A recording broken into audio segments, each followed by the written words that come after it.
All right, and we are officially recording here. We are starting the Vendetta Sports fantasy show.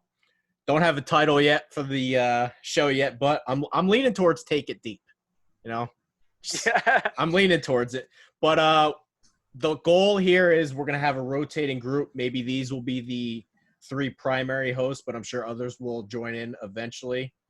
This is the first episode. We have Alex Chick, starting to become a little bit of a veteran presence here on the site. Oof, that's scary. Yeah. And we have one of our newer guys, Canada's own, Scotty Logush. What's going on? Not much, man.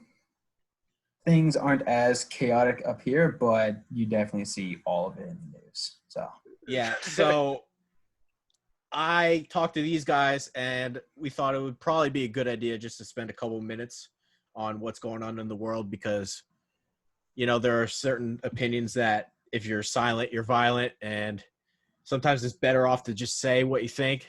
So I wanted to open up to you guys. Do you guys have any thoughts on what's going on in the world? Because I certainly have some opinions. Alex, you want to jump in first? Yeah, I'll go ahead. First and foremost, let's just get out the way. Black Lives Matter, okay? We're going to get that out of the fucking way. It's absolutely crazy. And to the people, I really want to say this, to the people that are really mad about the looting and maybe the riots getting too violent, I mean, you know what? This has been pent-up anger for black people. And I'm not trying to speak for black people, but, I mean, I can understand the perspective. I don't understand how mad they can be, but you take 400 years of slavery, you take black people getting killed by the cops here and there, and then, you know, you reap what you sow here, okay, where there's been no solution to this. They're angry, and I don't blame them. I mean, so, you know what? Black Lives Matter, and you know what? If it continues this way, this is the warning. This is the warning. Scotty, what do you got? Definitely agree a lot with Alex and in the fact that if during these times you're one of the people saying all lives matter, especially in this certain time, that's just a slap in the face to everything right now because when people are saying Black Lives Matter, that's not saying that, you know, white people can go F themselves. It's not saying that. It's saying right now this is the issue at hand and we need to address this. Because it's like if you were in a subdivision and a house is on fire and people are calling the fire department's on its way, but someone's like, wait, no, all houses matter. Yes, all houses matter, but not all houses are on fire. Not all houses are under this injustice in the fact that they're being unrightfully killed and discriminated against. Exactly. So yes, all lives matter, but right now we need to focus on black community and black people and Black Lives Matter because they are at the most risk right now and have been for quite some time. That's actually what I was going to say. My best friend is black and he's a fireman. So I was going to go with that analogy, but I'll say something else. To me, the things that have happened recently don't change my opinion. I voted for Bernie Sanders. I don't care what, you know, I'm open about that. I'm a human rights guy. I think pot should be legal. I think, you know, I'm a human rights guy. I think healthcare should be legal. I think college should be legal. I guess the only frustrating part for me is the focus goes back to Kaepernick, and I don't think that's fair because I think there's a reason why he's out of the league. You can't go 1-10 as a starter and think that you deserve a job. You can't throw for less than 60% and think that you deserve a job. I think Eric Reed and Justin Reed, they got screwed over. Justin Reed should have been a first-round pick. He went in the third round, all because his brother took a knee. To me, that's not fair. And, again, like, to me, it just – nothing has really changed in my opinion. I just wish that the people that are speaking out would stop being hypocrites and saying, you know, a good tweet because they feel guilty isn't good enough. You know, the same people that are voting for Joe Biden, listen, if anybody paid attention to what he said on the Breakfast Club, you know, that guy's not any better than Trump. And Trump's hiding in a bunker. So I just think some of the people that are just saying these things on social media because they feel guilty and need to say something, those aren't the people that are helping the matter. So if you want to say something, actually fucking mean it, would be my cause. I got one. People who are just – Go ahead. Sorry, okay. So also to the people, I've seen videos on social media, like people, they will – like someone's repairing a shop or something that got damaged during one of these protests. And I've seen on social media, like videos of people like going there grabbing like a hammer or something and acting like they're doing something, take a picture and leave. If you're one of those people doing that, you're just a stooge. There's a lot of people like that. I Well, mean, then there are a lot of stooges. yeah, I mean, for one, that's just feeding your ego. But going back to Scott, when he was talking about the All Lives Matter thing, what cracks me up about the All Lives Matter thing is right now to the United States, Black lives don't matter to society. And so when you're saying all lives matter, you're kind of just being hypocritical to yourself, because it's like, that's why we're saying Black Lives Matter. It's like people don't understand the whole analogy that Scotty was just giving. It's just like, we understand that every life matters, but right now to the United States, for society, Black lives don't matter. That's what we are fighting for in 2020, no less. That's bizarre to me, but yes. I think the point that I brought up is that if people actually felt that way, Trump wouldn't be the president. And I just can't stand the fact that people are going to go on social media and pretend like they care, but in the background, vote for somebody who is the complete opposite. Exactly. So that is my stance. I'm just not going to pretend and say some kind of bullshit on social media. I'll vote for the same shit I've been voting for, which is pro human rights. Yes, sir. Are you guys ready to talk about fantasy? Yep, let's get into Yep. First and foremost, I'd like to point out that I thought I was going to, be a naked mole rat. I just got a haircut, went to the dentist, but it. you guys don't have much of a beard going on either. So I just trust wanna me. This address is like that. me. Now, This is like me not shaving for like 2 weeks, man. Like, it's bad. this is me just getting a haircut with the 5 o'clock shadow. So Jesus Christ. let's get into it. First topic on the board here, auction and snake drafts. I want to start off here because I feel like I'm the only person that actually knows what they're doing here. And I want to address the fact that a lot of the, fantasy community seems to be a lot of the voting community. They're just very uneducated and vote for things that they don't really believe in. So here we go. Snake drafts. They are for children. They are for people trying to learn about fantasy. Okay? Let's get this out of the way now. It is, if you are a snake draft person, you are a person that plays checkers, not chess. You are a bum if you do snake drafts. It takes no skill at all. All you have to do is let the robot computer say, hey, let's draft this guy. Doesn't work that way in an auction draft. If you're in an auction draft, you actually have to build your roster. You have to say, okay, maybe this guy's going to cost 49. I should go with the guy that costs 35 and then spend that money over here instead. It takes skill. It takes strategy, building a roster. And the other thing I'll point to is Julio Jones doesn't go in a redraft every year. The Cincinnati Bengals just can't pick Julio Jones if they want to. They have to bid on him if he hits free agency. That's what an auction draft is. If you want to do a snake draft, do it with rookies because that's who actually gets drafted in a redraft snake draft. Auction is for free agency, which should be for every veteran out there. So the people that want to say auctions aren't realistic, actually they are. It's called free agency. So I'm tired of the people that do snake drafts, your children or your amateurs. And you've never been an expert if you don't do auction drafts. Please respond, Alex. Okay, one question. Who hurt you? No, I mean, to be fair, I've never done an auction draft, and you will obviously know that, and you just went on a big rant about it. So, I mean, but I've never had enough people to do an auction draft. I've been interested in it, but really, there's a lot of people that are not into football like we are, not as hardcore. So, I mean, for me, just doing this fantasy thing, it helps me along. I mean, it's just something to do. I would love to do an auction draft, but I didn't have enough people to do it. But I didn't mean to hurt you by doing a PPR, man. I was just – Well, listen, your cat ears are more manly than snake drafts. Let's just get that out of the way. Scotty, what do you got? I can confirm that not auction, that snake drafts are bullshit because I was in a fantasy league last season. The person who won it did not auto-draft it and did not make any fucking lineup changes throughout the entire year. Oof. And so I'm sitting there, I'm playing this guy in the final. I'm like, this is bullshit. You didn't make any changes. What the hell? You should never go into the draft with an inability to draft somebody that you want. You should never go into the draft with the 10th pick and say, well, there's 9 guys that I can't have. In an auction draft, you go in and every single guy that you want is available.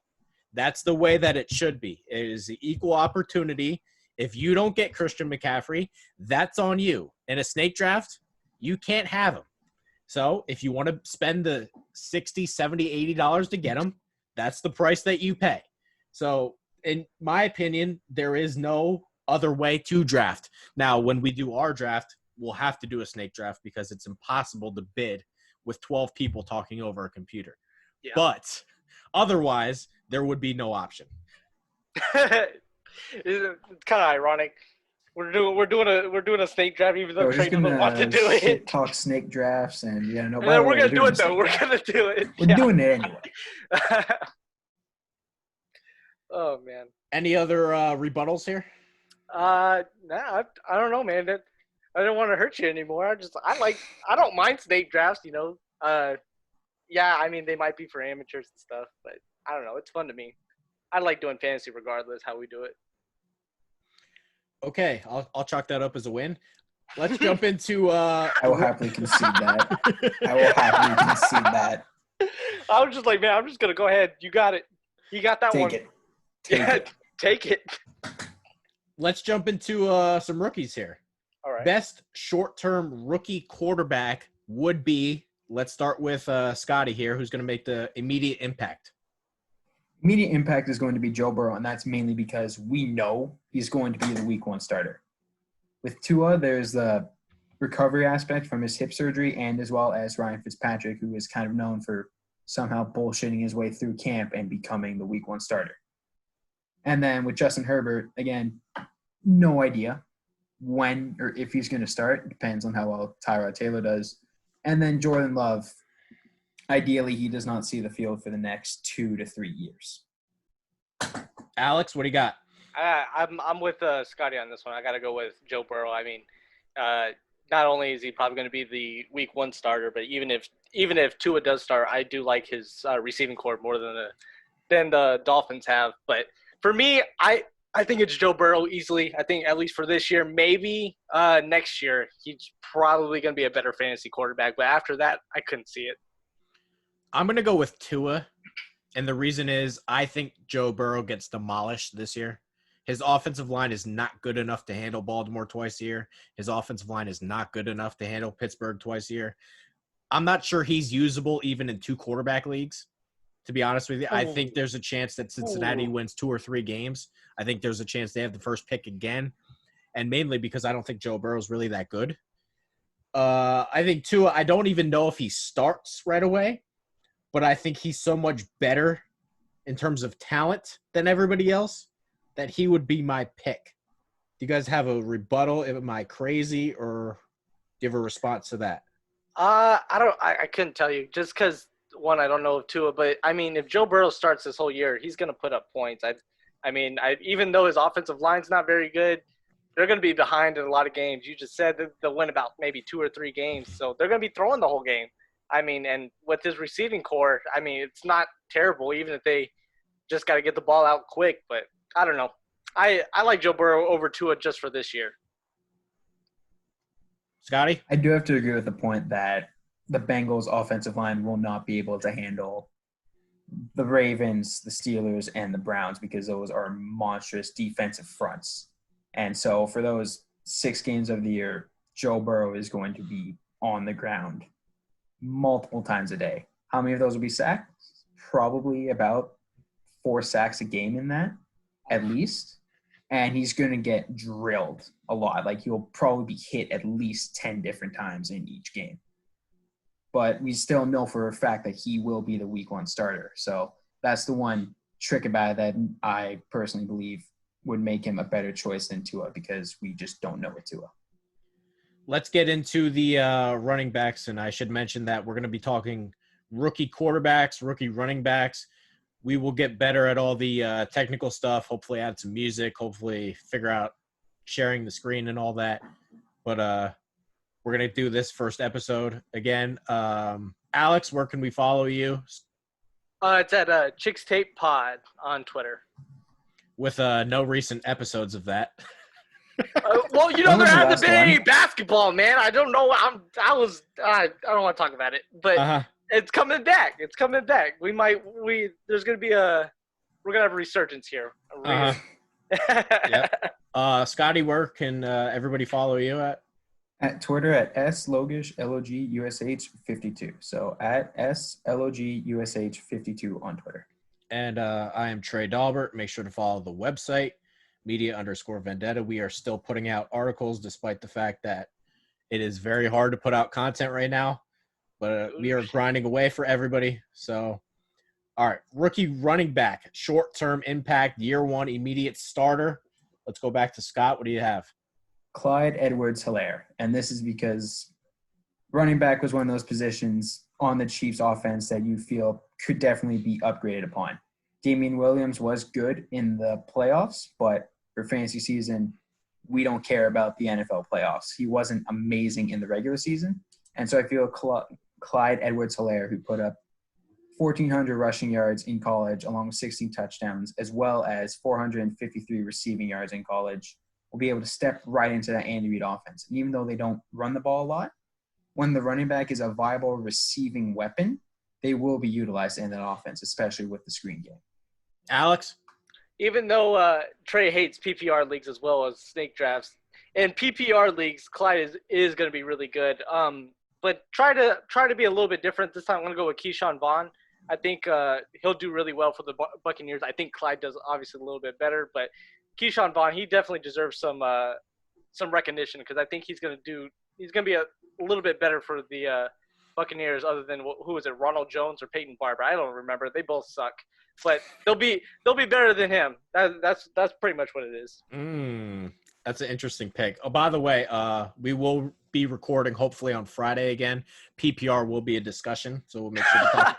Just right, he's writing it down So right now. He's like notes. PPR. All right, so let's shit on this. We will make sure to talk about that.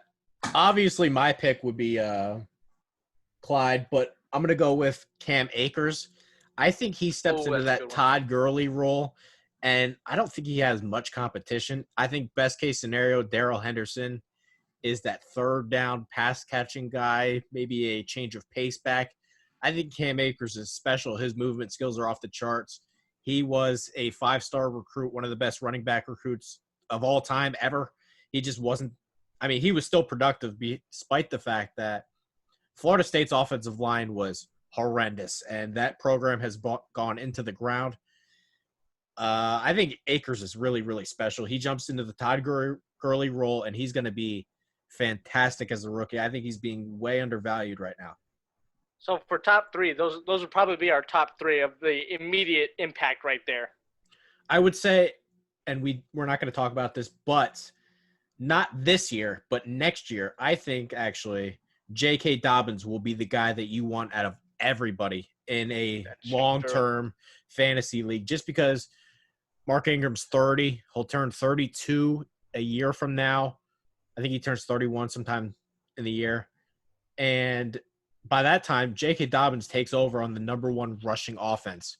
He would be the guy I want long-term, actually, over Edwards-Helaire. What do you think about that? Ooh, I don't know. Just because Andy Reid likes Clyde as like a Brian Westbrook, and we know what back in Philly what Andy Reid did for Brian Westbrook. I don't know, and it also depends on.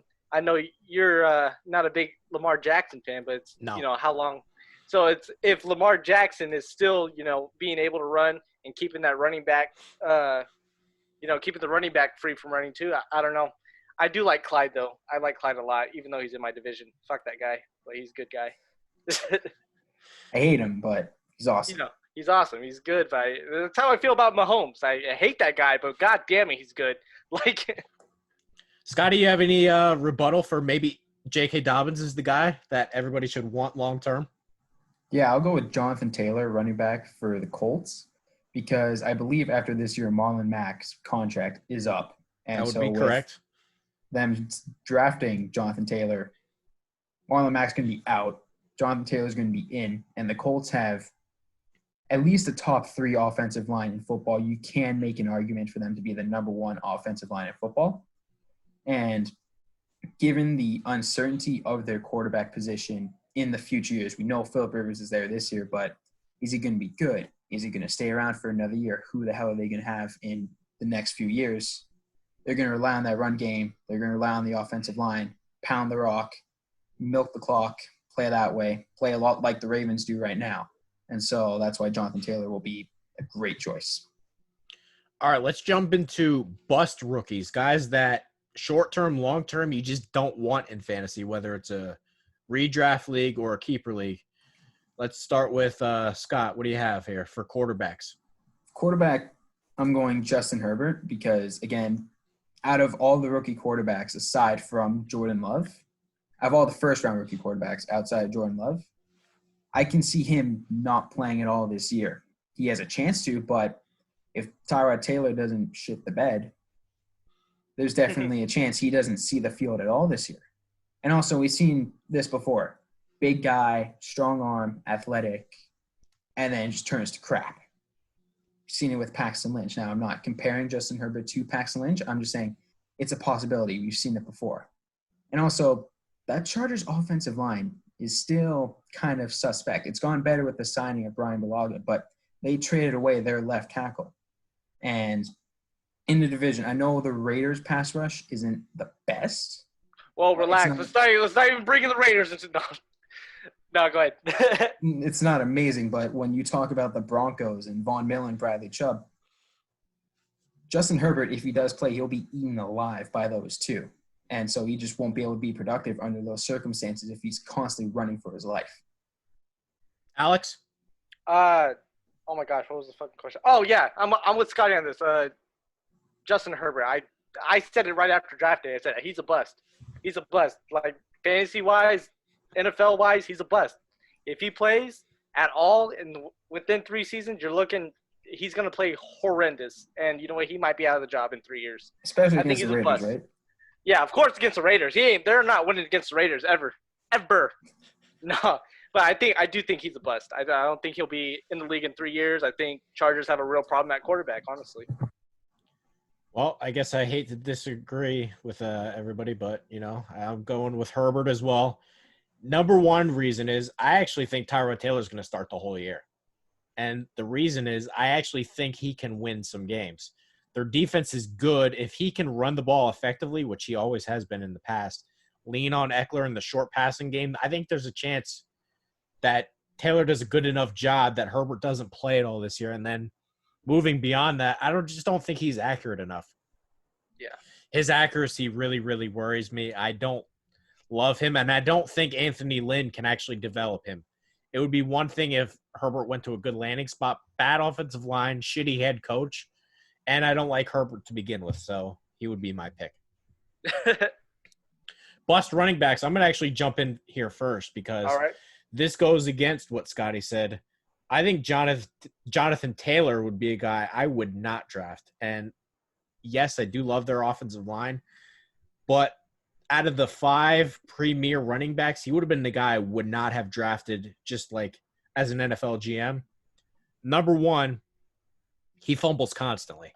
I'd have to go back in my article. I forgot to write this down, but I think he had 14 fumbles in his career, which is not great. He also was not trusted in pass protection. They used Garrett Groshek as their pass protector. I think there's a chance he just doesn't see the field as much as we think because of that. And the fact that I don't see a shiftiness to his game. When I watch, certain running backs, I love their movement skills. You could watch Cam Akers go through the bag drills. They're like, wow. I think Taylor's good straight line speed. I don't think he's shifty to make guys miss. And those Wisconsin guys open up holes for him. I just don't think he's nearly as talented as what people seem to think. And I would also add in the fact that he's not going to bring any passing game value to your team. Nyheim Hines is going to be the passing down guy. And Taylor really didn't catch any balls at Wisconsin. He was not used in that way. And anything that was thrown in his way, he dropped. So I don't think he's nearly as good as what people think. Scott, I'd love to hear your rebuttal and whoever your pick is for the bust running back. Well, when a running back can't be trusted in passing situations, whether that be in pass protection or just catching passes, that definitely decreases their value as a 2-down thumper really doesn't have much of a place in the NFL aside from a running back by committee. But if the Colts are able to fully utilize his ability to just run downhill and pick up yards that way, he can be successful, but it does vary on that. And then my pick for bust running back might come as a surprise to you, but for this season and this season only, J.K. Dobbins. Mainly because the Ravens do have Mark Ingram as an established piece of their running back core. And J.K. Dobbins, he will see the field occasionally, but not enough to the point where I think he would be a bust if you take him in an early round in a fantasy draft. Alex? Now for years past this, I can agree with you that he will be a good choice, but for this year only. I gotta go with Trey on this one with Jonathan Taylor. I kind of like Marlon Mack, and I think what you said about Hines being the passing back, I think that's a very good point. And if there's any kind of, if he doesn't perform that well, they're going to pick up Marlon Mack again, and they're going to sign him to, a little bit longer, maybe a year, maybe a 2, I don't know. But I do think if there's any kind of doubt with Jonathan Taylor, I think, the Colts are going to try to maintain that running back committee that they have over there. All right, we have 2 more topics left. Again, make sure to follow Alex. Make sure to follow Scotty. Again, we will be doing these shows probably twice a week. Different hosts, depending on who's available that day. Once the season gets a little closer, maybe do more than 2 episodes a week. And I'm going to try to do a fantasy cheat sheet that I'll be selling. Do all the stats, and yes, it will be for auction people. So, what do we got here? I guess, yeah. No, I got a notification on my computer. Never mind. So yeah, so I'm going to be doing a fantasy cheat sheet eventually. I will get to that. But 2 more topics left. Holdout candidate. Guy that you're actually scared to draft because you think he'll sit out games. I guess we should call it the Le'Veon Bell effect.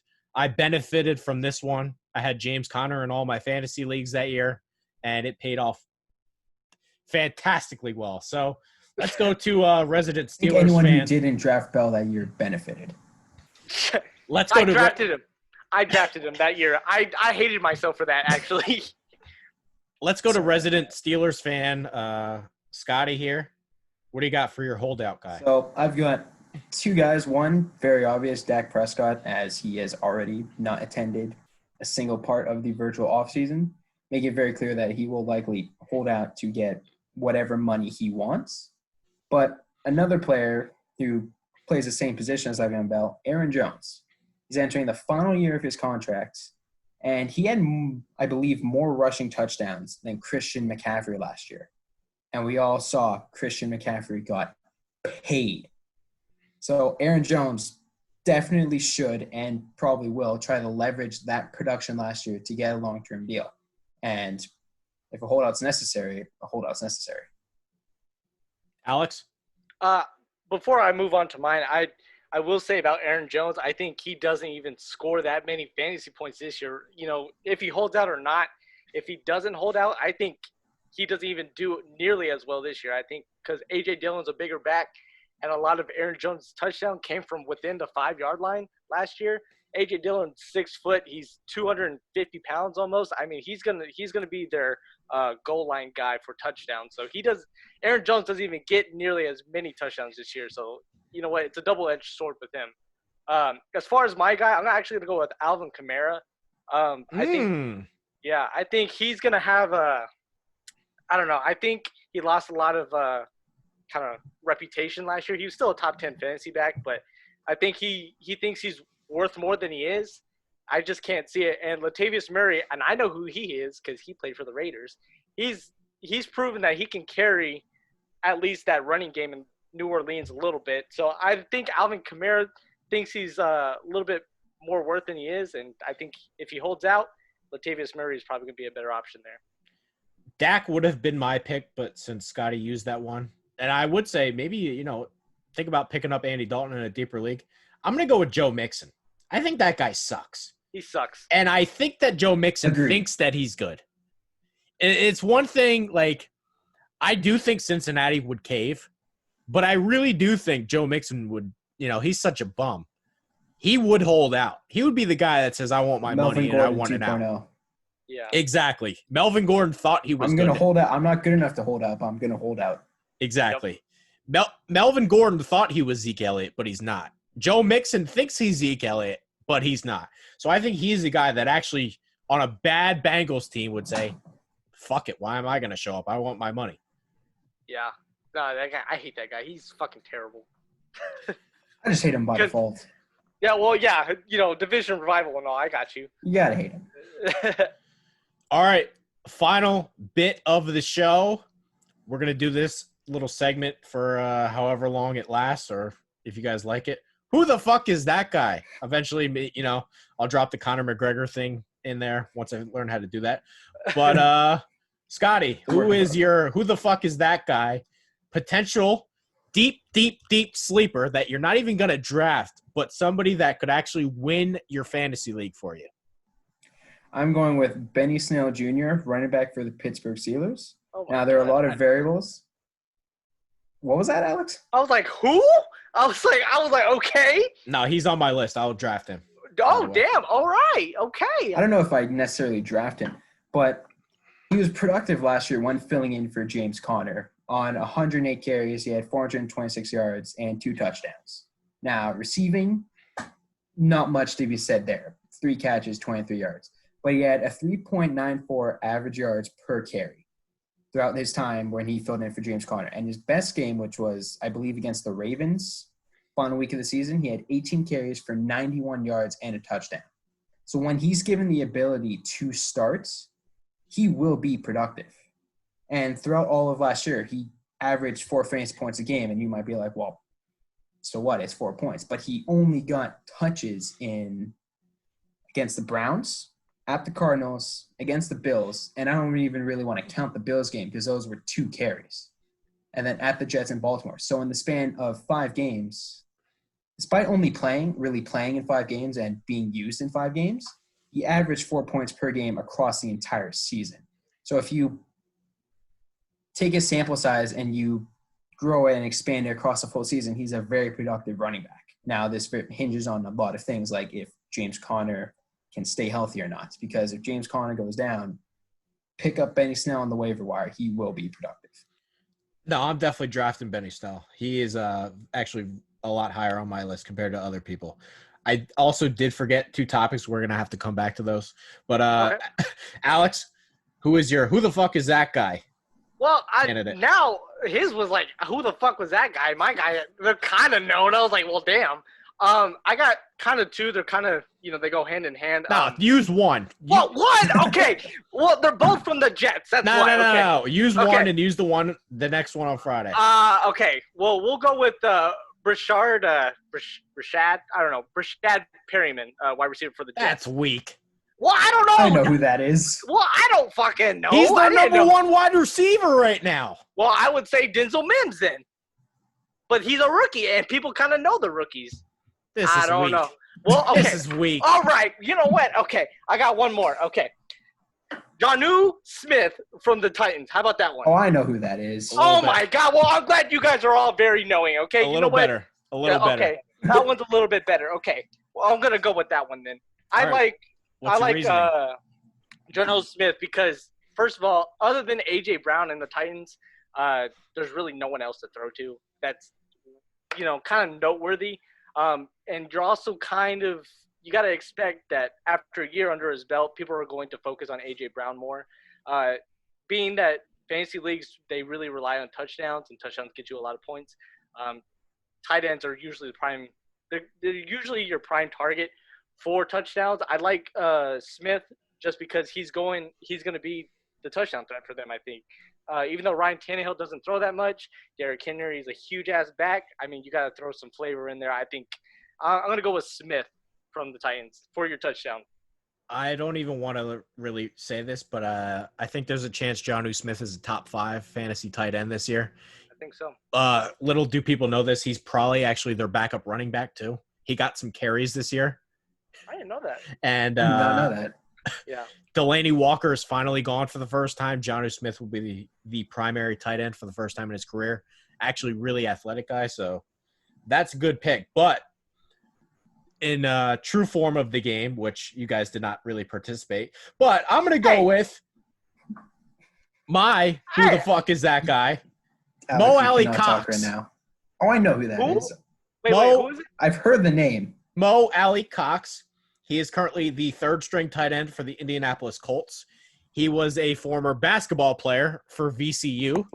6'6" tight end who is going to be in his third NFL season. No more Eric Ebron. I think there's a 10% chance he takes over the starting tight end job by the end of the year. And what happens if he's just a guy that every time they get into the red zone, he gets a touchdown? He just has these games where they just lob it up to the 6'6" guy, and he just has 3 touchdowns in a fantasy playoff game. I don't think that's impossible. Well, you gotta trust Brissett to make that throw, but No, it's gonna be Phillip Rivers. oh my bad, Phillip Rivers. Yeah. But his shot put. I don't think it's impossible that happens, though. And Trey Burton, he's dealt with injuries. I don't even know if he'll be the same. Jack Doyle is what he is. He can be surpassed if Cox breaks out. I think if a breakout's going to come, it's going to be this year. And basketball players, it took Jimmy Graham some time to get going. It didn't take Tony Gonzalez as long, but Antonio Gates, former basketball player, I think if it's going to happen, this is the year for Mo Alley Cox. That's what Darren Fells did last year for the Texans. He was a big touchdown threat, 6'7" guy. It's huge. By the way, I did forget a topic. We would normally end with that segment, but late round rookie quarterbacks, person that was picked in the third round or later, long term, that maybe you can keep in it or pick up in a keeper league that'll help you. Rookie quarterback. Who do you got, Scotty? Jacob Eason, quarterback. Well, they take yours. Yeah, you did. Go ahead, though. Indianapolis Colts, there's a veteran in Phillip Rivers who we can sit behind for now, learn a lot from. Phillip Rivers, great guy. I don't think I've ever heard him swear. Great guy. And also, when he was with the Chargers, he had this massive RV where, like, he would just use that. He would basically live out of that while the Chargers were in Los Angeles. And I think he had, like, 2 seats in there to watch film. And so on one head seat, it had, like, his number engraved in it. And I think on the other seat, it had the backup quarterback's number in. So he's one of those guys, team player. He'll help the backup quarterback. He'll mentor him if he's a younger rookie. And also, the Colts have, again, a fantastic offensive line. That is a quarterback's best friend. If a quarterback has a great offensive line, they can, A, rely on the run game, play action, set up throws like that, and they don't have to worry about getting killed every single snap. Go ahead, Alex. I'm with Scotty on this one just because I don't think Brissett's that good. You know, how Brissett played last season just shows you how good actually Bill Belichick is in his coaching when he was winning there whenever Tom Brady was out. I can't remember. And also, Phillip Rivers is getting old. He's not going to be there forever. And if he can learn under Phillip Rivers for a little bit, he'll beat out Jacoby Brissett. I think it's no contest. I think he's going to be really good as a late round quarterback. I think Eason was my pick, but I didn't pick him just because I thought you two might. Wow. And I had Eason was actually my third rated quarterback this year. I would have took him a round higher than he actually went. I think he is the one that really has a chance to make it in the later round. But I went with Cole Mcdonald, the Hawaii quarterback, the white guy with dreadlocks. And the reason why is because I actually think he can be a poor man's Tannehill. I don't believe in Tannehill long term. I think Tannehill maybe falls apart this year. I don't think it's impossible if Cole McDonald gets a start or two. If they like what they see, maybe he actually starts next year.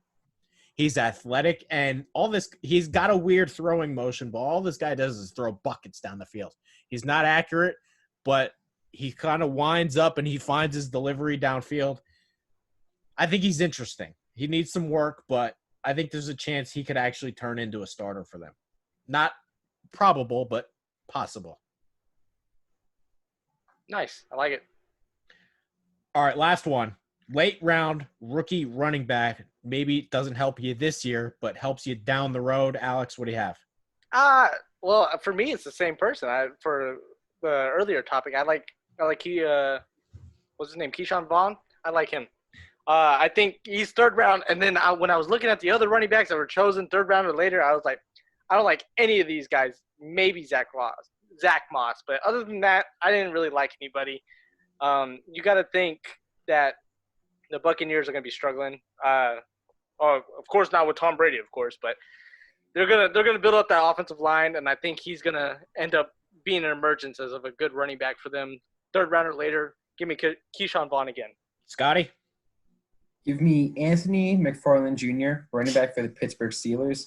And wow, face shocker here. No. Also, one of the main reasons, this is James Conner's last year. His contract is up after the season. Whether the Steelers re-sign him or not, that remains to be seen. He said he wants to be a Steeler for life.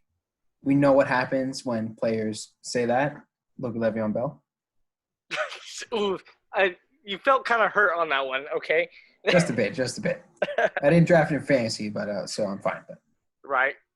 yes. So if James Conner leaves, that opens up a spot. And another thing with Le'Veon Bell leaving, Pittsburgh has gone to a more running back by committee approach. So Anthony McFarland will be able to rotate in, get touches as this change of pace guy because he is fast. They're able to use his speed, get him to the perimeter. He can run for 90-yard touchdowns. And so there's a lot of boom or bust chance in there because there are a lot of different factors. But if they all fall right, Anthony McFarland can be amazing. I should have went first on this one because I had a feeling you were going to go with that pick because he is my pick too. Anthony McFarland, Pittsburgh Steelers. And the reason why is because, A, he was very high on my list. I think he was maybe the 5th running back on my list. He went way lower than I thought he should have. Couple reasons. I love his movement skills. He is one of the few actually fast running backs. He needs to get maybe a little bit bigger. But if anybody's going to turn into Le'Veon Bell in this offense, it's that guy. I think his talent is off the charts. He was a big-time recruit. He beat Ohio State by himself 2 years ago, if you watch that game. Just watch Urban Meyer on the sidelines. He gave him a heart attack. He's the reason why Urban Meyer stepped away because he killed Ohio State by himself. I think McFarland is just very, very, very good, and I don't think this is being talked about. I think the reason why he fell is because of character concerns. He's fucking good, man. He's going to be really, really good. And he's the one guy on that team, on a team with James Conner, big guy, lacks explosion. Benny Snell, big guy, lacks explosion. Jalen Samuels, what is he, an H-back? I don't even know what he is yet. I think he was originally a tight end. Yeah. Oof. But he was too short, so. Anthony McFarland can be a guy where he gains 10 pounds, he learns the system, and he is Le'Veon Bell. I think that's a possibility. All right. Any closing thoughts? Black Lives Matter, dude. Scotty? You said it best, Alex. If you say all lives matter in this situation, you're just not a good person. You're not. All right, that'll do it for the fantasy show. We will record again on Friday. Thank you, everyone, for watching. Make sure to follow Alex, follow Scotty, follow myself and the website. We're doing our best to pump out content. We can't wait for fall because it looks like football is going to happen no matter what. Basketball is going to happen. I think if AIDS was airborne, Roger Goodell would still make the games happen.